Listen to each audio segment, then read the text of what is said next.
balik ke pertanyaan saya tadi. Bagaimana orang ingin menyampaikan tentang masa lalu dia yang dia anggap ya keliru. Dia ingin menceritakan kalau kayak begitu nanti buku-buku juga dilarang. Baru tadi bicara lisan di barang-barang canggih ini, nanti lama-lama buku yang dilarang. Terakhir kitab yang dilarang.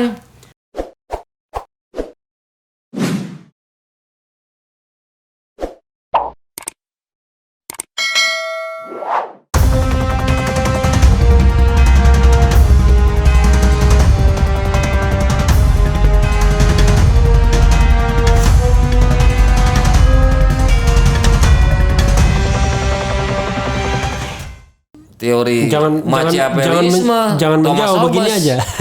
Machiavellisme, ya. Thomas Hobbes itu kelakuan seperti itu. Semuanya kalau yang kita mau boleh dilakukan dengan cara apapun.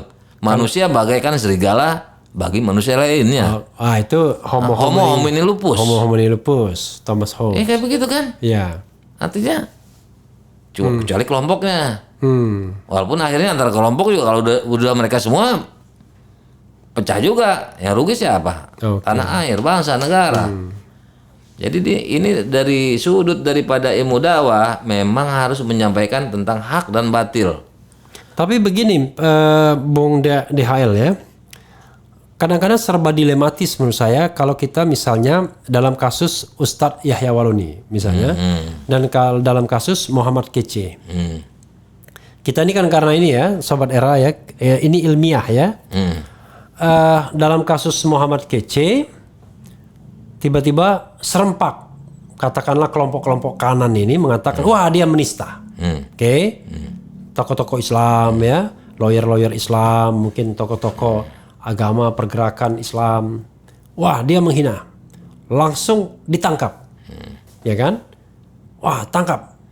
Sepertinya yang adil itu kalau orang ditangkap dan ditahan. Langsung dikenakan pasal penistaan agama dengan ancaman 5 tahun. Seperti Ahok kan, pasal 156A itu. Kena juga pasal ujaran kebencian, 6 tahun. Tambah bisa ditahan lagi. Kan biasanya ditandem tuh, biar orang nggak gampang lolos kan.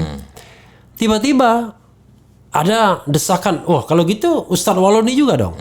Ustadz Waloni menista agama non-Muslim, non-Islam. Ya kan? Akhirnya mungkin biar adil tangkap juga. Nanti lalu tiba-tiba muncul lagi orang istana mengatakan, oh UAS juga dong. UAS juga kan pernah bilang menyinggung agama lain, itu penistaan juga, minta tangkap juga. Gak pernah selesai jadinya, Bung. Jadi begini, ini peran legislatif lah main. Iya. Tentunya kan berarti di sini ada sesuatu yang sifatnya belum. Tentunya tidak sempurna. Kalau saya ditanya yang sempurna itu adalah Al-Quran. Kalau menurut nanti Nasrani, Injil. Tentu saya menyatakan ini undang-undang tidak sempurna. Belum sempurna, itu kerjaan legislatif lah. Yang jelas Waloni ingin menyampaikan sejarah dia sebelum Islam. Permasalahannya, adakah larangan menyampaikan sejarah dirinya? Dan dia merasa menyesal. Dia sampaikan. Nah, kalaupun kita berusaha objektif, Bang. Kalaupun di situ ada rambu-rambu sistem yang dilanggar, tadi pertanyaan saya balik ke pertanyaan saya tadi. Bagaimana orang ingin menyampaikan tentang masa lalu dia yang dia anggap ya keliru. Dia ingin menceritakan kalau kayak begitu nanti buku-buku juga dilarang. Baru tadi bicara lisan di barang-barang canggih ini, nanti lama-lama buku yang dilarang. Terakhir kitab yang dilarang. Ini buku udah nggak benar, udah nggak Pancasila. Kan, kalau Bung DHL melihat dari perspektif Yahya Waloni. Ya. Tapi kan pendukung Muhammad Kece juga kan bilang loh, Muhammad Kece juga bicara tentang masa lalunya. Dalam perspektif mereka, dalam perspektif non-Muslim. Jadi kan kalau Waloni dari non-Muslim ke Muslim, Muhammad Kece dari Muslim ke non-Muslim, dan mereka menganggap masa lalunya itu masa lalu yang keliru, sama. Sama, oke. Iya. Kalau nanti seperti itu, itulah tadi titik temunya. Legislatif punya peran dong bagaimana menyempurnakan undang-undang ini. Sementara ada kebebasan berpendapat, ya kan? Apalagi kalau di kita sandingkan komparasi kepada hukum ala Barat, liberal, Amerika, yang boleh memperlihatkan kepornoan kisah-kisah Nabi. Sementara kalau di Islam kan ada batasannya. Tapi dalam Kristen juga tentu ada batasannya. Nggak boleh, belum tentu menyetujui itu. Tapi masalah ini kan sistem hukum negara. Tapi ini tetap ke sini, jangan ke sini. Jadi masalahnya hukum positif kita ini berarti kurang sempurna untuk mencapai tadi mencegah hal-hal negatif itu, Bang. Jadi kita bicara ius constitutum dan ius constituendum. Ius constitutumnya ada pasal 156A mengenai penistaan. Ada pasal ujaran kebencian. Kan mudah sekali. Ustadz Yahya Waloni itu ditangkap karena dianggap melanggar pasal 156A, yaitu penodaan agama. Nah, ini lalu dianggap melanggar pula pasal 28 kalau tidak salah. Undang-Undang ITE mengenai ujaran kebencian. Ya kan? Ya, persoalannya adalah begitu mudahnya akhirnya orang bisa dikenakan dengan pasal-pasal seperti itu. Makanya sekarang yang terjadi adalah kan semua minta tangkap, bayangkan. Lama-lama semua ulama bisa ditangkap. Semua pendeta juga bisa ditangkap. Semuanya bisa begitu. Makanya kan inilah kekurangannya. Kita kan tahu masing-masing agama mengklaim bahwa agama mereka lah yang paling baik. Nah, dan jangan diperdebatkan. Iya, dan jangan nggak boleh itu kita. Tapi ini kan media sosial. Kita cerita di ruang tertutup misalnya. Ada saja orang yang memvideokan. Saya mari ngopi dulu, Bang ya. Boleh, silakan justru. Ya kan? Tapi Abang bisa nggak tolerir nggak bahwa di sini peran legislatif untuk pembenahan itu? Jadi jangan cuma masalah kita berdebat tapi tidak di rumah keadilan ini tidak dibenahi. Artinya saya sih prasarana untuk keadilan ya. Saya ada konsep, ya kan? Walaupun jadi konsep kalau saya ya, tapi untuk yang tadi legislatif ya, kalau saya mengatakan begini, bisa nggak kita itu jangan gampang dulu memenjarakan orang, menahan orang hanya karena dia melakukan perbuatan yang malain prohibita, bukan malain se. Kalau malain se itu kan kejahatan yang dari sononya kejahatan. Sepakat. Kalau malain prohibita itu ujaran kebencian, pencemaran nama baik, penistaan agama, itu kan semuanya malain prohibita. Dia dijadikan tindak pidana karena ada undang-undang yang melarangnya. Betul. Tapi kalau Anda memperkosa orang itu nggak usah dikatakan lagi itu kan. Itu dari sononya semua mengatakan kejahatan. Nah, untuk yang sifatnya malain prohibita itu nggak boleh ada penangkapan terlebih dulu. Betul. Ya kan? Sepakat saya. Harus ada klarifikasi. Kalau memang kan ada yang mengadukan kan, walaupun dia bukan delik aduan, malah saya mengatakan kenapa yang malain prohibita itu nggak dijadikan delik aduan aja? Oke. Karena kalau dijadikan delik umum bisa jadi subjektivitasnya tinggi. Betul. Karena begini, ini nuntut ayo polisi tangkap, ya kan? Ini nuntut ayo polisi tangkap. Polisi bilang, loh kami nggak ada aduan. Loh karena nggak perlu diadukan, ini bukan delik aduan, oke? Nah, misalnya dijadikan delik aduan dulu. Banyak kan justru yang bukan delik aduan, polisi nunggu pengadunya. Karena kadang-kadang lucu nggak ada yang ngadu, padahal itu bukan delik aduan. Karena polisi juga saya bayangkan bingung, apalagi kejahatan cyber. Kalau dia misalnya aktif, misalnya penyebaran kebencian kan bukan delik aduan. Tiba-tiba dia nangkap sini juga bingung. Tadi kan pembuat undang-undang. Nah, misalnya kita katakan itu dijadikan delik aduan dulu. Setelah delik aduan, kalau ada orang yang melaporkan, ketemukan kedua belah pihak. Ya kan? Nah, polisi sebagai fasilitator, rekonsiliator untuk restoratif justice. Bisa nggak mereka berdamai kan begitu? Atau kalau enggak, polisi menjadi fasilitator tapi yang pihak yang juga harus terlibat, misalnya majelis ulama, misalnya kan kalau dalam konteks Islam, dewan gereja misalnya. Jadi kalau damai sudah, maksudnya masyarakat ini kan perlu juga didamaikan, jangan kemudian saling hantam, saling dendam Nanti begitu. kalau semuanya ditampung, kalau semuanya boleh, ini berlanjut lah anggap ya, terus saklek. Iya. Karena undang-undang positif ini, undang-undang ITE kan bukan, ini konstitutum, harus berlaku. Penjara juga penuh. Makanya. Akhirnya semua nih gedung-gedung banyakkan penjara dia pakai. Iya, Polisi jadi kekurangan tenaga. Nah, artinya kan perlu pembenahan, Bang. Oke. Daripada ayat-ayat pasal ini. Ya, tapi atau maksud undang-undangnya saya dihapus. Maksud saya Abang dijadikan dan teman-teman juga berkampanye sebelum dia jadi ius constituendum, sebelum jadi hukum ke depan. Ya yang sekarang walaupun dia ius constituendum, ya jangan gampang juga digunakan. Nah, itu larinya ke petugas. Petugas hukum. Tapi kan petugas itu kan selalu dilema. Kalau dia didesak di kiri, desak di kanan juga bingung dia lama-lama kan. Kecuali kalau petugasnya betul-betul profesional, independen. Kita kan buktikan bahwa petugasnya pun tergantung desakan. Ya contohnya ini Ade Armando. Iyalah. Ya kan? Iya, kan? Ini makanya dia berani terus efek jerah di sini perlu untuk Ade Armando ini. Artinya orang yang sudah berulang tentu bolehlah. Tapi kalau tadi satu orang baru salah omong lapor. Tapi kalau menurut saya kan tetap saja harus restoratif justice itu restoratif justice serasa perlu, bahkan kalau jadi perlu dipertemukan lah. Kan misalnya katakanlah nih Abang mengadukan Ade Armando. Ya udah polisi panggil Ade, panggil Abang kan. Kalian apa masalahnya? Oh ini kan. Jadi begini maksud saya, Bang. Tapi tadi kan masalahnya bukan delik aduan. Itu persoalannya.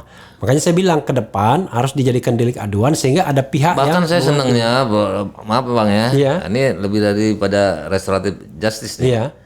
Bahkan dijadikan keperdataan ini menurut saya. Itu perdata. Jadi kalau dia mau, dia modal lah tuh gugat orang itu karena merasa dia dihinakan atau sakit hati. Itu mungkin berlaku untuk hal-hal pencemaran nama baik. Ya kan? Ya pokoknya undang-undang ITE lah. Tapi ya ITE. Kecuali tapi kalau penodaan agama kan lucu, bukan perdata. Bahkan itu saya nggak setuju. Dia mau minta maaf sama siapa?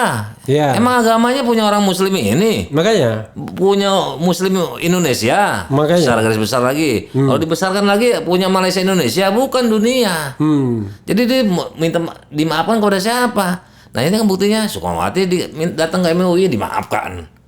Kayak perwakilan tempat minta maaf. Ya tapi kalau undang-undang memerintahkannya kan memang bisa. Tapi ini kan undang-undangnya nggak ada. Nggak ada permasalahannya. Jadi kalau misalnya undang-undang menjadikan MUI sebagai katakanlah arbiter misalnya, ya kan? Atau rekonsiliator. Kan sulit itu. Dia kan masalahnya umat ada yang setuju dan tidak. Karena permasalahannya yang dihinakan itu bukan umat tapi adalah Rasulullah. Ya itu kan sama aja dengan Abang ingin mengatakan yang namanya ujaran kebencian terhadap golongan. Sama aja. Minta maaf sama siapa? Misalnya yang dinistakan misalnya ya, katakanlah saya lah. Kembali kembali kepada hukum positifnya harus dibenahi, artinya revisi supaya ada arbitrasi untuk MUI, ada hak, kan? Nah, jangan tiba-tiba. Karena saya akhirnya nggak produktif bangsa ini kalau saya lihat, ya kan? Dalam perspektif kita yang Muslim, Muhammad kece itu betul-betul ngece, ya bahasa Jawanya kan, betul-betul ngece.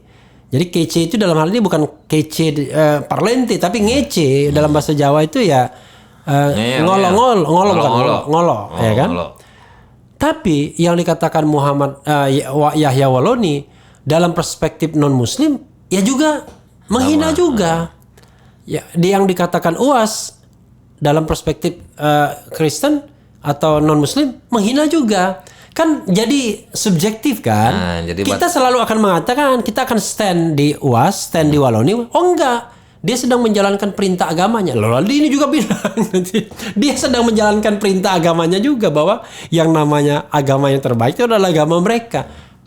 Kan hopeless kita jadi. Jadi gini permasalahannya seperti kalau kita saya terus terang kenapa saya raise ini ke Bang DHL ya kan, karena Bang DHL tadi bilang sebagai tadi Korlabi, koordinator Pelaporan bela Islam. Berarti kan kerjanya lapor menghapor. Nah, ketika tadi menyentuh agama dihina. Iya. Nah, tadi kan ada lagi pendapat Profesor Bang Repli, itu saya benarkan juga. Kalau menurut versi sana seperti itu juga sama. Iya.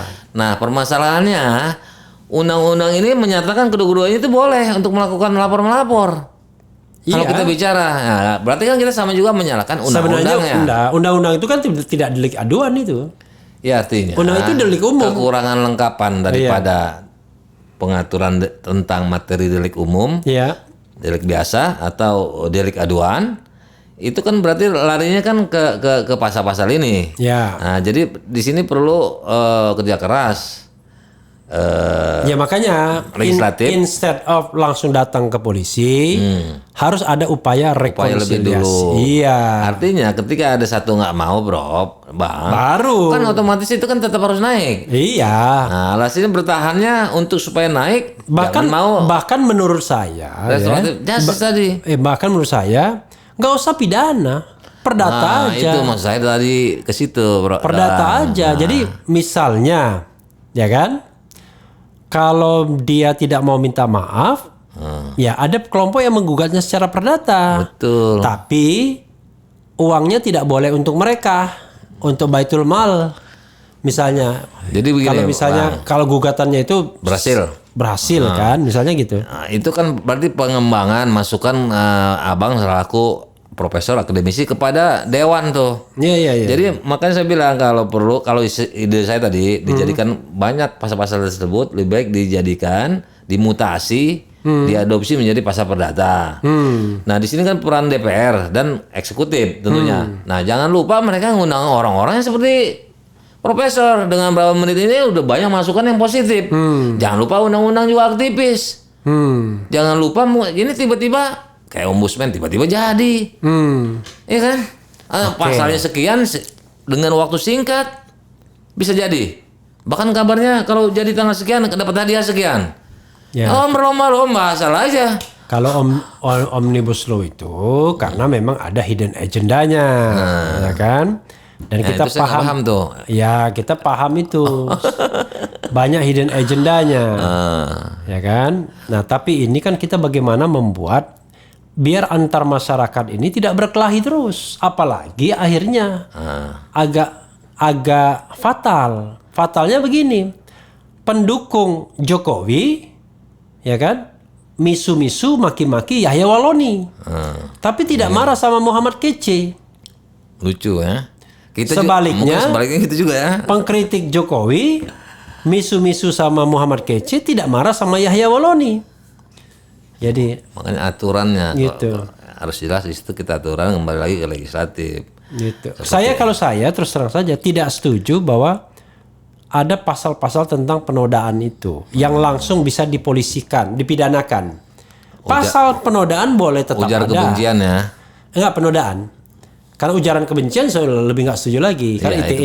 Ini penodaan yang 156 ya, 28. bukan tidak 28 biasanya. Iya, bukan tidak setuju, tapi tetap ada, tapi mekanismenya nggak boleh pelaporan ke polisi. Mekanismenya adalah tadi restoratif justice ke Majelis Ulama sebagai arbiter. Atau tadi kita sepakat jadikan bagian daripada hukum perdata. Oh iya nanti.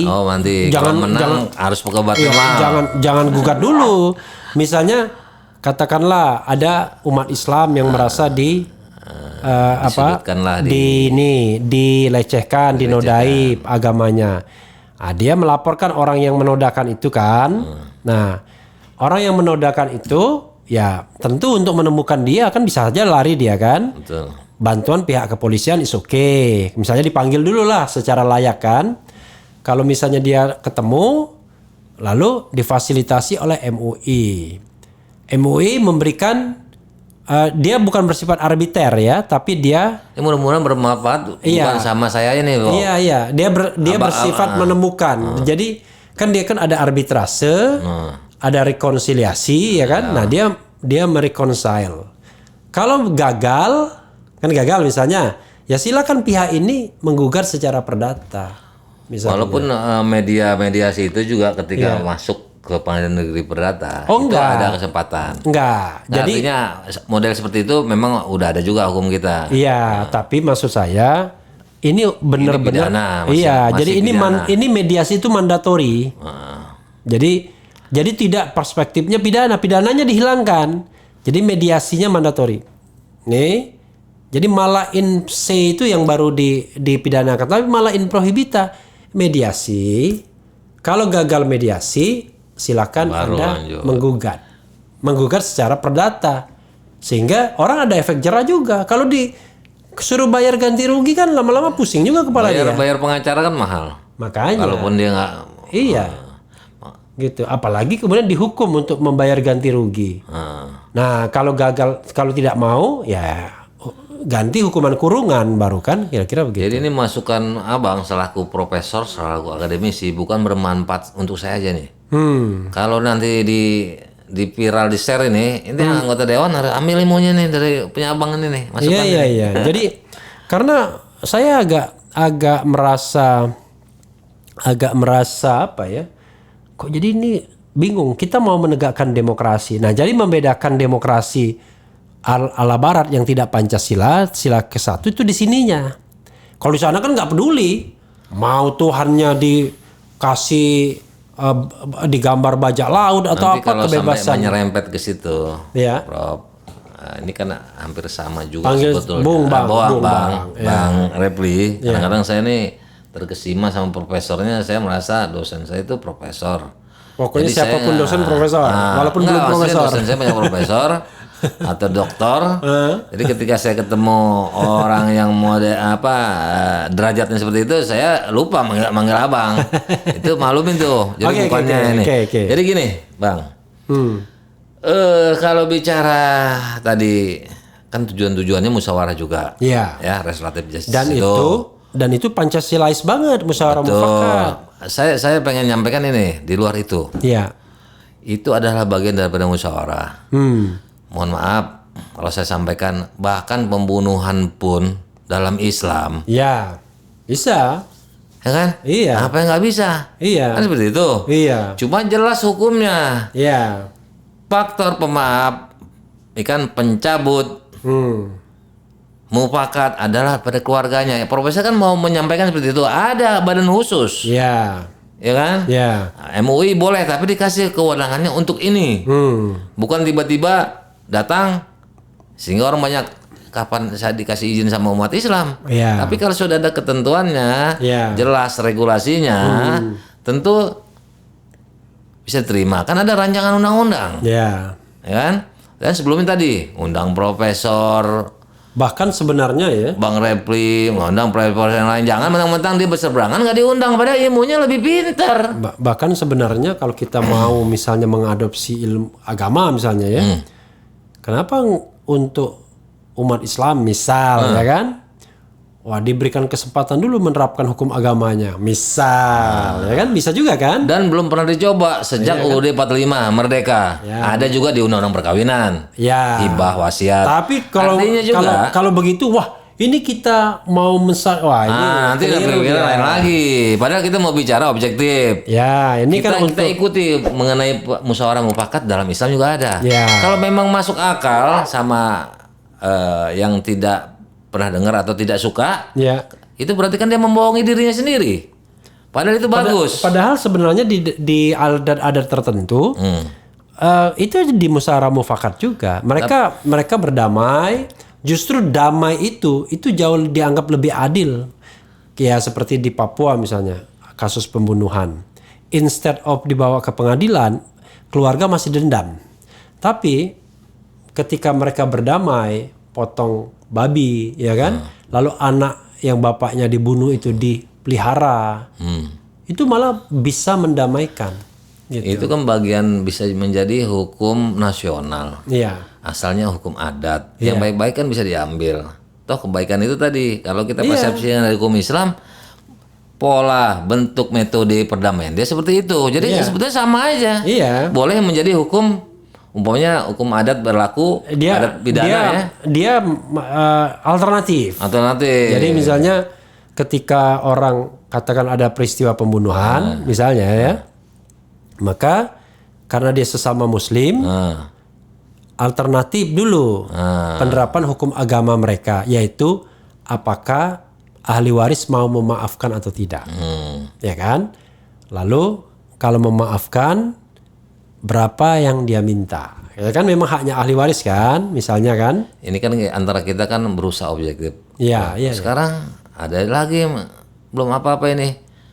Perempuan dari sebuah partai menyatakan orasinya, bahkan tinjauan ilmiah dia katanya bahwa bahasa Arab itu bahasanya ya oke lah itu. Kan jadi ada provokasi di negara ini. Itu fobia yang berlebihan. Nah, saya rasa sengaja. Jadi kalau misalnya ternyata tidak bisa direkonsiliasi, musyawarah mufakat tidak tercapai, barulah masuk mekanisme hukum sekarang, yaitu pemidanaan dengan penjara. Maksud saya begini, gitu. Saya mau buat perbandingan. Jangan kita bicara hukum yang material ini. Iya.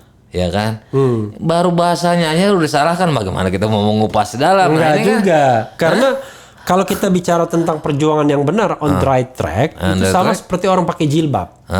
Zaman dulu orang pakai jilbab itu dimusuhin, ya kan? Dikatain. Sekarang dipaksa karena ada ini. Iya, sebelum dipaksa COVID, ya kan? Ya. Itu orang udah biasa pakai jilbab. Contoh misalnya dulu di televisi, kita nggak akan pernah melihat reporter pakai jilbab.